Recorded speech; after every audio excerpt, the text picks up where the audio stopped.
উড়াউড়ি করার তো একটা লিমিট আছে, আমরা লিমিট খরচ করি নাই।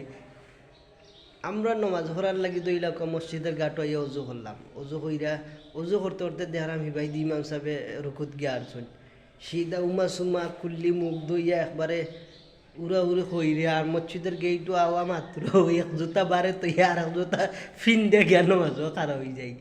তো কোন ধরনের উড়াউড়ি বেড়ায়, এক জুতা বারে তো আর এক জুতা ফিন দিয়ে গিয়া নমাজও খারাপ হয়ে গেছে। কতটুকু উড়াউড়ি করলে এই বিষয়টা হয় বুঝলানি। তো আপনি আমি ধীরে স্থিরে অজু করব, কারণ অজুই হচ্ছে নামাজের প্রথম প্রস্তুতি। তাইলে সর্বপ্রথম যদি অজুর মাঝে আমরা গাফলতি হয়ে যায়, তে তো নামাজ তো আরও বেশি গাফলতি হইব।